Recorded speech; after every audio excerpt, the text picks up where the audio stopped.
Ave Maria, cheia de graça, o Senhor é convosco. Bendita sois vós entre as mulheres, e bendito é o fruto do vosso ventre, Jesus.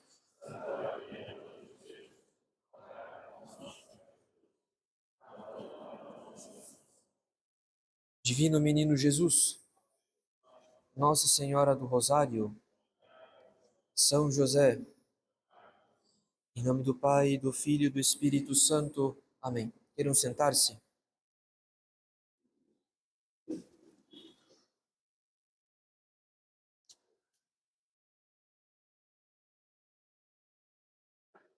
Caros fiéis, quando o tempo do advento está para se concluir, a Igreja faz festa e celebra o domingo Gaudete, empregando os paramentos róseos. Do mesmo modo, quando o tempo da Quaresma está para se concluir, a Igreja também faz festa e celebra o domingo Letare, a segunda ocasião no ano litúrgico em que é permitido usar paramentos róseos. Porém, nós já estamos na segunda metade do ano civil, estamos no 7º mês do ano, a maior parte do ano já passou e talvez nós nem tenhamos percebido. A liturgia não faz festa, não há nenhuma comemoração litúrgica que marca essa passagem do ano civil. O tempo simplesmente passa e nós não prestamos conta do tempo que passou. Fazemos nossas orações diárias, fazemos nossa confissão sacramental com regularidade, comungamos com certa frequência, mas não prestamos atenção que a maior parte do ano já passou. Com as suas expectativas, com as resoluções que tomamos, especialmente na Quaresma, assim também com as graças. Ou seja, a maior parte das graças já passou, na medida que a maior parte dos dias já passou. É por esse motivo que convém muito que façamos hoje uma meditação, uma reflexão sobre o nosso combate espiritual no presente ano. Porque, como diz nosso Senhor no Evangelho, quem de vós, querendo fazer uma construção, antes não se senta para calcular os gastos que são necessários, a fim de ver se tem como que acabá-la, para que depois que tiver lançado os alicerces e não puder acabá-la, todos os que o virem não comecem a zombar dele. Em outras palavras, o homem prudente calcula o tempo que ainda tem, calcula os pecados que cometeu, calcula o quanto ainda lhe falta para reparar e quantas graças necessita pedir. O homem prudente não é inconsequente. O homem prudente põe a sua razão a serviço da vida sobrenatural, que é a vida da graça. Sendo assim, calculemos, em primeiro lugar, calculemos o tempo que já passou. Calculemos as graças que já passaram. Hoje é o 201º dia do ano. Já se passaram, então, 200 dias do ano de 2025, o que equivale a quase 2/3 do ano. Nesses 200 dias, a Igreja nos deu o tempo da Epifania, o tempo da Septuagésima, ou seja, as 3 semanas que precedem e que preparam a Quaresma, as 4 semanas da Quaresma e as 2 semanas do tempo da Paixão, o que inclui a Semana Santa. Em seguida, nós já passamos pelo tempo pascal, que inclui os 5 domingos após a Páscoa, a festa da Ascensão e a grande festa de Pentecostes. Além disso, nós já comemoramos algumas festas de grande veneração, como a festa de São José, a festa da Anunciação e a festa do Sagrado Coração de Jesus. A Igreja não cessa de santificar o nosso ano civil com os mistérios e as festas que são celebrados no ano litúrgico. Porém, o tempo que certamente é o mais santificado é o tempo da Quaresma, em razão dos esforços que fazemos de penitência e oração, a fim de aproveitar esse tempo especial da graça, reparando os pecados passados e emendando a nossa vida graças aos bons propósitos quaresmais.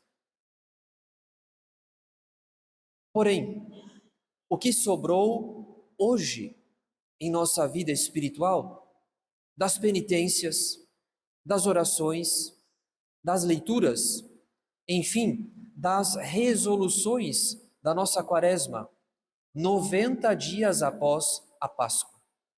O que sobrou hoje?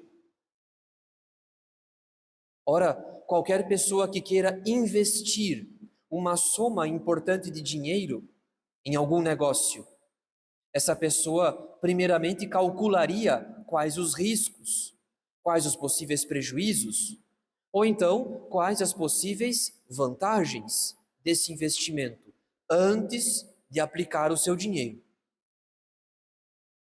Pois no que diz respeito à nossa vida espiritual, a experiência nos prova, ano após ano, que nós somos péssimos investidores.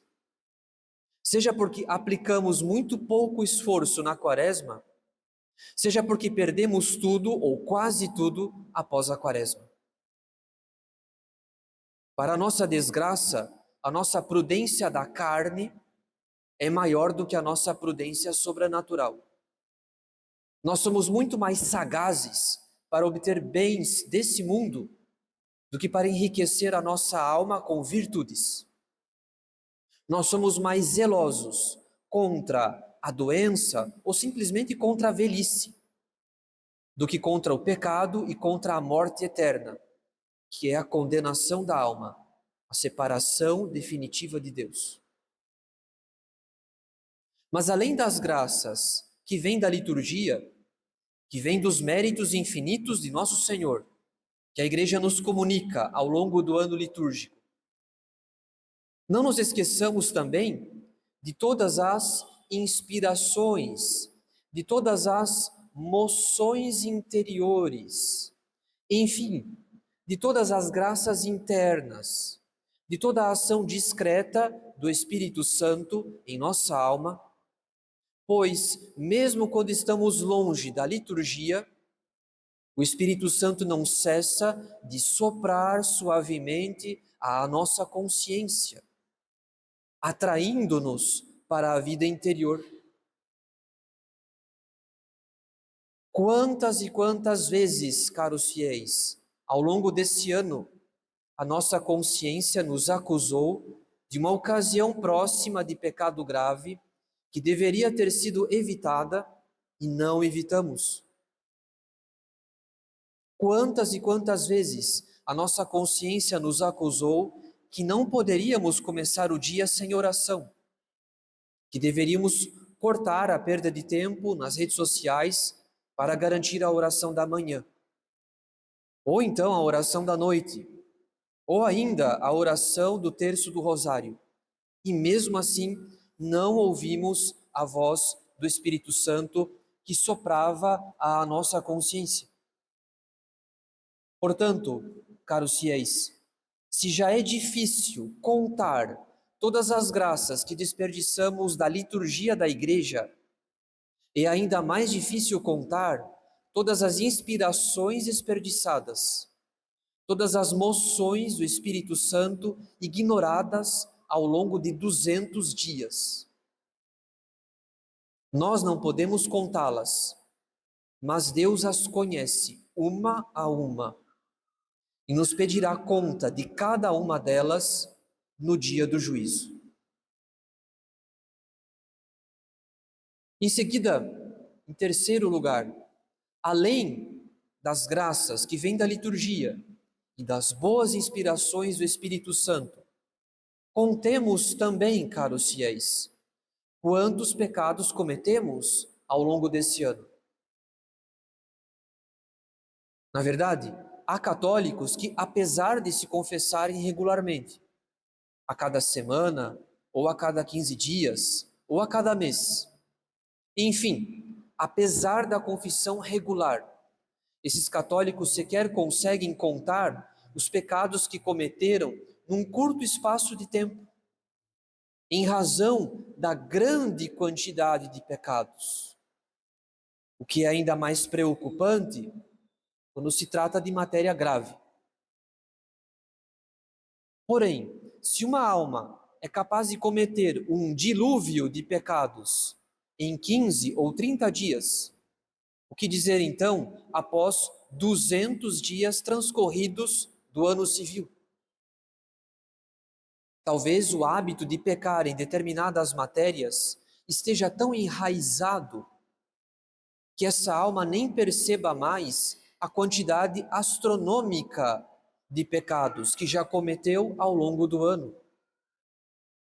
Ela se torna semelhante a um homem viciado em jogos de azar, que aposta todo o patrimônio da família nos jogos, mas que não perde o seu patrimônio de uma só vez, e sim, pouco a pouco, rodada após rodada, dia após dia, semana após semana, até finalmente se dar conta de que perdeu tudo. Do mesmo modo, caros fiéis, nós contraímos uma dívida imensa para com Deus, em razão dos nossos pecados, mas como continuamos a contrair de novo e de novo uma nova dívida, nem percebemos o montante já acumulado. De nada adianta um católico pensar que no futuro, no próximo ano ou na próxima quaresma, ele poderá remediar o seu estado e fazer penitência, pois esse foi provavelmente o seu pensamento quando esse ano começou ou quando a quaresma desse ano começou.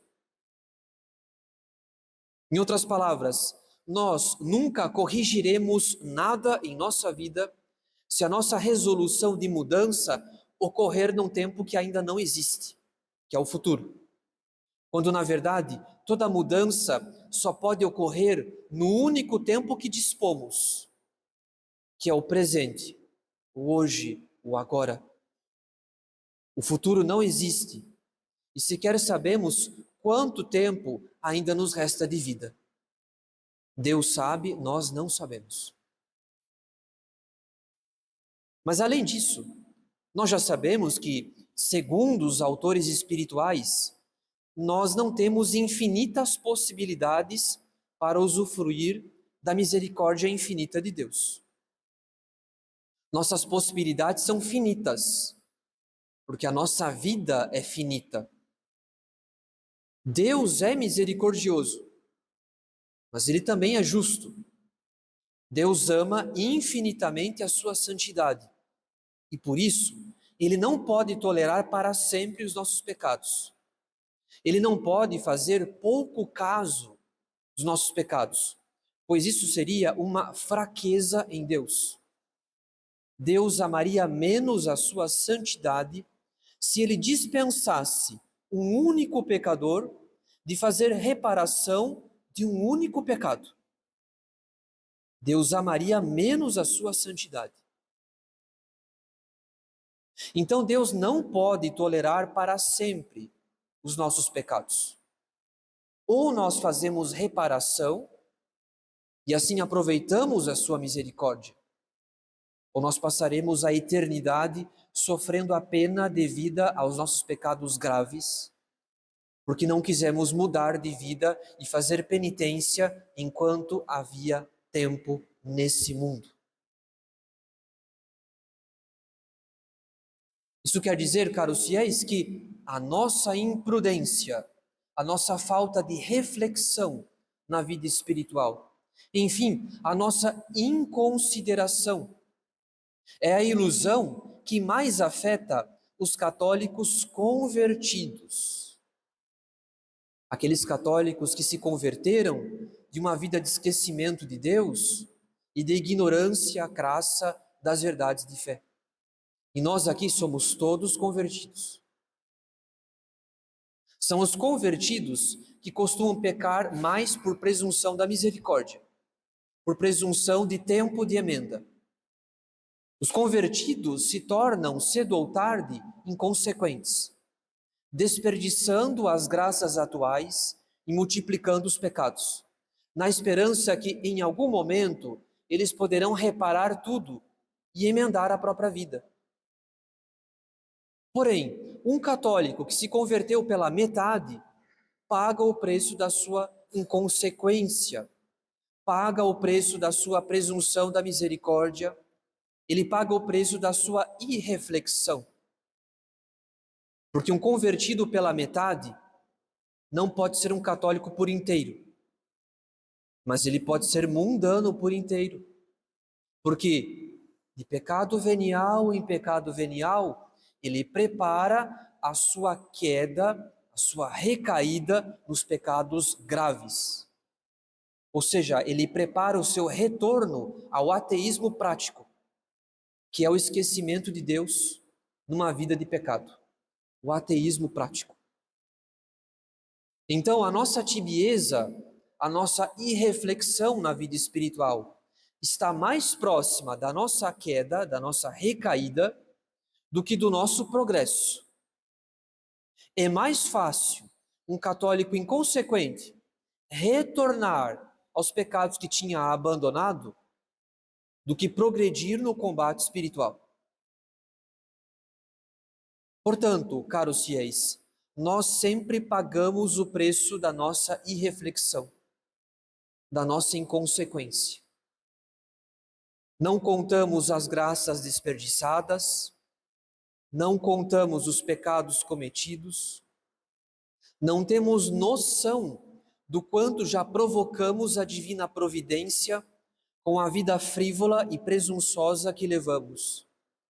E mesmo assim não fazemos penitência. O que é o mal dos males, quando a alma está em paz na própria tibieza, está serena na própria calamidade, está tranquila na própria tragédia. É o mal dos males. Se ao menos hoje tivéssemos a determinação firme de mudar de vida, mas nem isso. Voltaremos para casa, provavelmente com a mesma paz com que chegamos à igreja. A fila do confessionário não irá aumentar. As contas do nosso rosário não serão gastas com mais oração.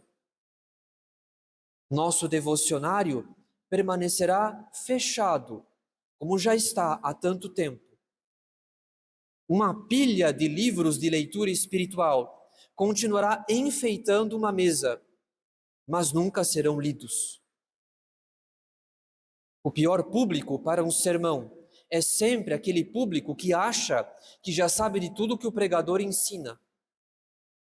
O pior público é sempre aquele que não crê que aquelas palavras são para ele, e sim para outra pessoa, não eu. Se a igreja comemora com alegria o fim do advento e o fim da quaresma, porque ela espera que os seus filhos tenham feito bom proveito do tempo da penitência, hoje deveríamos nós, se isso fosse possível, encomendar por antecipação a nossa própria missa de Requiem, por causa do longo purgatório que aguarda, no melhor dos casos, os católicos que adiam a própria conversão, que flertam com o espírito mundano, que não se inquietam com o montante assombroso de pecados cometidos ao longo do ano. Tampouco se doem das graças desperdiçadas. No melhor dos casos, esses católicos terão um longo purgatório. Portanto, caros fiéis, cessemos hoje de brincar com o tempo e com a graça. Cessemos hoje de adiar a nossa conversão para um tempo que não existe, enquanto usamos do tempo que dispomos para permanecer tranquilamente na própria tibieza. Precisamos nos convencer disso. A vida católica que temos não vai nos levar a lugar nenhum. Uma meia conversão é sempre um passo para se retornar cedo ou tarde a uma vida de pecado, ao ateísmo prático, à idolatria do coração, que é o pecado grave.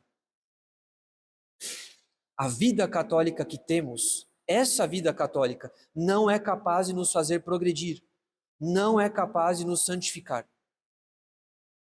Então nós pagamos o preço da nossa irreflexão, da nossa inconsequência, porque ano após ano nós nem percebemos que continuamos muito longe da santidade, mas sempre acreditando ingenuamente que um dia ela chegará. Na verdade, caros fiéis, sem esforços, sem força de vontade, sem determinação, enfim, sem resoluções concretas, ainda que Deus dê a graça de fazer-nos santos, nós não seremos capazes de aproveitar essa graça. Seria uma graça desperdiçada, como tantas outras em nossa vida, porque não há resoluções concretas. Então basta de vivermos uma vida católica sem cooperação com a graça ou com tão pouca cooperação com a graça. Basta de vivermos uma vida católica sem combate efetivo ao pecado, e em especial às ocasiões próximas e desnecessárias de pecado grave, especialmente contra a pureza. Sem combate efetivo ao pecado, sem resoluções concretas, sem força de vontade, Deus não nos salvará sem nós. Uma conversão pela metade nunca dará uma conversão por inteiro sem uma determinação firme e enérgica da nossa parte. Um católico inconsequente pode sempre piorar o seu estado, mas ele não pode vencer os próprios vícios sem antes os combater com determinação, com firmeza, com força de vontade, com resoluções concretas, pois é necessário sempre cooperar com a graça. Portanto, caros fiéis, que essa missa não seja mais uma missa no ano, que essa pregação não seja mais uma no ano, pois já temos 200 dias transcorridos para prestar contas a Deus. Para que os próximos dias e meses sejam um tempo de penitência e de emenda de vida, de conversão, tudo depende do que faremos hoje, no tempo que Deus nos dá, que é o único tempo que dispomos para nos converter. Em nome do Pai, e do Filho, e do Espírito Santo. Amém.